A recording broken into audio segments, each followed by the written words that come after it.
बांग्लादेश में सरकार गिरने के बाद और शेख हसीना देश छोड़ने के तकरीबन 2 घंटे से भी कम वक्त में कोलकाता के इस मार्केट स्ट्रीट इलाके में प्रदर्शन किया गया था। और यहाँ पर जो बांग्लादेशियों का आना जाना सबसे ज़्यादा रहता है, तो इनके ओर से एक जुलूस निकाला गया था, जहाँ पर वो सेलिब्रेट कर रहे थे और ये बात जाहिर कर रहे थे कि यहाँ पर वो खुश हैं कि शेख हसीना को वहाँ से हटाया गया प्रधानमंत्री के तौर पर। लेकिन तुरंत कोलकाता पुलिस यहाँ पर का हरकत पर आई और कार्रवाई करते हुए उन लोगों को यहाँ से हटा दिया। और यहाँ देख सकते हैं कि पुलिस की तैनाती भी काफ़ी ज़्यादा है, क्योंकि जो सूत्रों के मुताबिक पता चल रहा है कि एक एंटी इंडिया सेंटिमेंट हो सकता है, जिस वजह से एहतियात के तौर पर यहाँ पर किसी भी सेलिब्रेशन पर पूरी तरीके से बैन लगा दिया गया है। तो हम यहाँ देख सकते हैं कि यहाँ कई सारे लोग बैठे हुए हैं और ये सदर स्ट्रीट और मार्केट स्ट्रीट का जो इलाका है, यहाँ पर बांग्लादेश के जो टूरिस्ट हैं वो यहाँ आते हैं, जो इलाज करवाने के लिए आते हैं, वो ज़्यादातर इन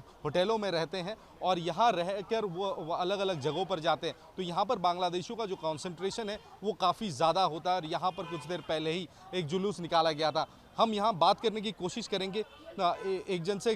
आप देख सकते हैं कि वो अपना जो वर्जन है वो व्यक्त करना चाहती हैं, क्योंकि उसके तरफ से भी ये लगातार ये कहा जा रहा था कि यहाँ पर जिस तरीके से सेलिब्रेशन किया जा रहा है उस पर रोक नहीं लगाना चाहिए। आप देख सकते हैं कि पुलिस यहाँ पर कोई भी जमावड़ा होने नहीं दे रहा है। कोई भी यहाँ पर आकर इकट्ठा हो रहा है तो उसे तकरीबन वो यहाँ से हटा दिया जा रहा है। और यहाँ पर हालांकि धारा 144 तो जारी नहीं है, लेकिन यहाँ पर पूरी तरीके से जो लोग हैं लोगों को हटाया जा रहा है ताकि यहाँ पर कोई जमावड़ा या फिर कोई सेलिब्रेशन ना हो। हम बात करेंगे। अपना नाम की? আমার নাম মুন্নি। আপনি কোথায় থাকেন? আমি চট্টগ্রামে থাকি। চট্টগ্রামে থাকেন? জি জি, বাংলাদেশ চট্টগ্রাম। চট্টগ্রামে থাকেন। আজকে যে বাংলাদেশি সরকার পতন হলো, তা কি বক্তব্য আপনার? আমার বক্তব্য তো আমাদের আজকে স্টুডেন্টের বিজয়, বাংলাদেশের বিজয়। বাংলাদেশ দ্বিতীয় আবার স্বাধীন হয়েছে। ৭১-এর স্বাধীন আমরা দেখি নাই। আমার বাবা একজন মুক্তিযোদ্ধা ছিল। আমার বাবার কোনো মুক্তিযুদ্ধের সার্টিফিকেট আমরা করতে পারি নাই। কেন পারি নাই? আমরা শেখ হাসিনার জন্যই করতে পারি না। আমার বাবা করে বিএনপি, সেজন্য পারি নাই। যারা আওয়ামী লীগ করে তাদের বয়স হয় নাই, তারাও মুক্তিযোদ্ধা, কিন্তু আমার বাবা মুক্তিযুদ্ধ ছিল না। আমার মেয়ে ভার্সিটিতে টিকেও ভর্তি করাতে পারি নাই, মুক্তিযুদ্ধের সার্টিফিকেট নাই। তাইলে যদি মুক্তিযুদ্ধের সার্টিফিকেটধারীরা যদি স্কুল আপনার চাকরিতে টিকে স্কুলে আসে, সব জায়গায় আসে, তাইলে আমাদের বাচ্চারা কোথায় যাবে? পড়ালেখা করে কি লাভ ছিল? পতন কি প্রত্যাশিত ছিল মনে হয়? জি, আমরা জানি আমাদের ছাত্ররাই জিতবে। আমাদের যেই মনোবল ছিল আমরা ছাত্ররাই জিতবে। আমরা সবসময় দোয়া করতাম। কালকে আমরা সবাই মিলে দোয়া করছি, সারা রাত ঘুমাই নাই। সবাই মিলে আমরা দোয়া করছি যেন আমাদের ছাত্ররাই আজকে জয়ী হয়, আমাদের জয়ী হয়েছে, ফিরে আসুক। আমরা ওটাই চাই। সরকার কিভাবে তৈরি হবে মনে হয়? সরকার কিভাবে তৈরি হয় এটা এখনো আমরা জানি না, তবে সেনাবাহিনী সরকার যদি আসে আমরাই খুশি, ওটাই আমরাও খুশি।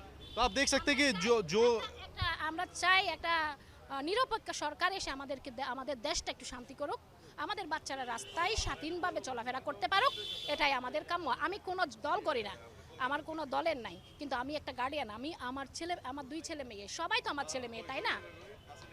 আপনার নামটা রাখুন। আমার নাম মুন্নি। आप देख सकते हैं कि एक जन ने अपना व्यक्त किया, मैं दूसरे से भी बात करूंगा। क्या आप हिंदी समझते हैं? Yes yes yes. पहले बता दें कि यहाँ पे मुन्नी जो बात कह रही थी कि वो अपना खुशी व्यक्त कर रही थी कि जो कहीं ना कहीं लोगों के बीच जो आक्रोश था वो आज सामने आया है और जो स्टूडेंट्स हैं उनकी जीत हुई। हमारे साथ एक और शख्स बांग्लादेश से जुड़ चुके हैं। आपका नाम क्या है? मेरा नाम हुसैन मोहम्मद ताजिल। आप कहाँ के रहने वाले हैं? हम चट्टग्राम से आया हूँ। चट्टग्राम से किस काम से आए हैं? Medical treatment. ये बताइए कि यहाँ पर जो आज जो आपके देश में हुआ, सरकार गिर गया, शेख हसीना देश छोड़कर चली गई, किस तरीके से देख रहे हैं आप? मैं एक बात कह सकते हो, that's called bring back democracy. Bring back democracy. Bangladesh में लोग बोल नहीं सकते लास्ट 15 ईयर्स से। So last 15 years they have no democracy. It will be our dream. After 15 years we bring back our democracy. लेकिन आपका कंट्री में जो अभी स्थिति है कि सेना ने कमान संभाला है, कि सेना में इंटरिम गवर्नमेंट चलाएगी, तो क्या स्थिति काबू में आ जाएगा लगता है? इंशाल्लाह विल कम। और एक बात बताइए, बहुत बातें हो रही है कि क्या भारत विरोधी वहाँ पर कई जगहों पर स्लोगन देखने को मिला था। शेख हसीना चले जाने की वजह से क्या भारत के प्रति लोगों का जो रवैया है वो उसमें बदलाव होगा कि जो प्रेम भारत के लिए है बांग्लादेश के लोगों के मन में वो बरकरार रहेगा? This actually I'm not confirm about this. This might be violence. I'm not sure about. I don't talk about this. This is. But you want good relation with India? Obviously. I'm coming India. Also, I'm in future. I will come. And we friend before, present, and inshallah future. Good friend. तो आप देख सकते हैं कि बांग्लादेश में एक balance सरकार बने, भारत के साथ अच्छा रिश्ता रहे उस सरकार की, ये वो चाहते हैं। और ये यहाँ पर जो ज़्यादातर बांग्लादेशी ट्रीटमेंट के लिए या घूमने के लिए यहाँ आते हैं वो साफ तौर पर जाहिर कर रहे हैं, लेकिन कहीं ना कहीं उनका जो आक्रोश है अवामी लीग पर और ख़ासकर शेख हसीना पर वो भी ये लोग व्यक्त कर रहे हैं। अब आने वाले दिनों में ये देखना होगा कि क्या बांग्लादेश में ऐसी सरकार बनती है जो भारत के और दोस्ती का हाथ बढ़ाता है और जिस तरीके से एक रीजनल सिक्योरिटी बैलेंस है वो बरकरार रहता है। बांग्लादेश में सरकार गिरने के बाद और शेख हसीना देश छोड़ने के तकरीबन 2 घंटे से भी कम वक्त में कोलकाता के इस मार्केट स्ट्रीट इलाके में प्रदर्शन किया गया था। और यहाँ पर जो बांग्लादेशियों का आना जाना सबसे ज़्यादा रहता है, तो इनके ओर से एक जुलूस निकाला गया था जहाँ पर वो सेलिब्रेट कर रहे थे और ये बात जाहिर कर रहे थे कि यहाँ पर वो खुश है कि शेख हसीना को वहाँ से हटाया गया प्रधानमंत्री के तौर पर। लेकिन तुरंत कोलकाता पुलिस यहाँ पर का हरकत पर आई और कार्रवाई करते हुए उन लोगों को यहाँ से हटा दिया। और यहाँ देख सकते हैं कि पुलिस की तैनाती भी काफ़ी ज़्यादा है, क्योंकि जो सूत्रों के मुताबिक पता चल रहा है कि एक एंटी इंडिया सेंटिमेंट हो सकता है, जिस वजह से एहतियात के तौर पर यहाँ पर किसी भी सेलिब्रेशन पर पूरी तरीके से बैन लगा दिया गया है। तो हम यहाँ देख सकते हैं कि यहाँ कई सारे लोग बैठे हुए हैं और ये सदर स्ट्रीट और मार्केट स्ट्रीट का जो इलाका है, यहाँ पर बांग्लादेश के जो टूरिस्ट हैं वो यहाँ आते हैं, जो इलाज करवाने के लिए आते हैं वो ज़्यादातर इन होटलों में रहते हैं और यहाँ रहकर वो अलग अलग जगहों पर जाते हैं। तो यहाँ पर बांग्लादेशियों का जो कॉन्सेंट्रेशन है वो काफ़ी ज़्यादा होता है और यहाँ पर कुछ देर पहले ही एक जुलूस निकाला गया था। हम यहाँ बात करने की कोशिश करेंगे एक जन से। आप देख सकते हैं कि वो अपना जो वर्जन है वो व्यक्त करना चाहती हैं, क्योंकि उसके तरफ से भी ये लगातार ये कहा जा रहा था कि यहाँ पर जिस तरीके से सेलिब्रेशन किया जा रहा है उस पर रोक नहीं लगाना चाहिए। आप देख सकते हैं कि पुलिस यहाँ पर कोई भी जमावड़ा होने नहीं दे रहा है। कोई भी यहाँ पर आकर इकट्ठा हो रहा है तो उसे तकरीबन वो यहाँ से हटा दिया जा रहा है। और यहाँ पर हालांकि धारा 144 तो जारी नहीं है, लेकिन यहाँ पर पूरी तरीके से जो लोग हैं लोगों को हटाया जा रहा है ताकि यहाँ पर कोई जमावड़ा या फिर कोई सेलिब्रेशन ना हो। हम बात करेंगे। अपना नाम की? আমার নাম মুন্নি। আপনি কোথায় থাকেন? আমি চট্টগ্রামে থাকি। চট্টগ্রামে জি থাকেন? জি, বাংলাদেশ চট্টগ্রাম। চট্টগ্রামে জি, থাকেন। জি। আজকে যে বাংলাদেশি সরকার জি, পতন হলো, জি। তা কি বক্তব্য আপনার? আমার বক্তব্য তো আমাদের আজকে স্টুডেন্টের বিজয়, বাংলাদেশের বিজয়। বাংলাদেশ আবার স্বাধীন হয়েছে। ৭১-এর স্বাধীন আমরা দেখি নাই। আমার বাবা একজন মুক্তিযোদ্ধা ছিল। আমার বাবার কোনো মুক্তিযুদ্ধের সার্টিফিকেট আমরা করতে পারি নাই। কেন পারি নাই? আমরা শেখ হাসিনার জন্যই করতে পারি না। আমার বাবা করে বিএনপি, সেজন্য পারি নাই। যারা আওয়ামী লীগ করে তাদের বয়স হয় নাই, তারাও মুক্তিযোদ্ধা, কিন্তু আমার বাবা মুক্তিযুদ্ধ ছিল না। আমার মেয়ে ভার্সিটিতেও ভর্তি করাতে পারি নাই, মুক্তিযুদ্ধের সার্টিফিকেট নাই। তাইলে যদি মুক্তিযুদ্ধের সার্টিফিকেটধারীরা যদি স্কুল আপনার চাকরিতে টিকে স্কুলে আসে, সব জায়গায় আসে, তাইলে আমাদের বাচ্চারা কোথায় যাবে? পড়ালেখা করে কি লাভ ছিল? পতন কি প্রত্যাশিত ছিল মনে হয়? জি, আমরা জানি আমাদের ছাত্ররাই জিতবে। আমাদের যেই মনোবল ছিল আমরা ছাত্ররাই জিতবে। আমরা সবসময় দোয়া করতাম। কালকে আমরা সবাই মিলে দোয়া করছি, সারা রাত ঘুমাই নাই। সবাই মিলে আমরা দোয়া করছি যেন আমাদের ছাত্ররাই আজকে জয়ী হয়, আমাদের জয়ী হয়েছে, ফিরে আসুক, আমরা ওটাই চাই। সরকার কিভাবে তৈরি হবে মনে হয়? সরকার কিভাবে তৈরি হয় এটা এখনো আমরা জানি না, তবে সেনাবাহিনী সরকার যদি আসে আমরাই খুশি, ওটাই আমরাও খুশি।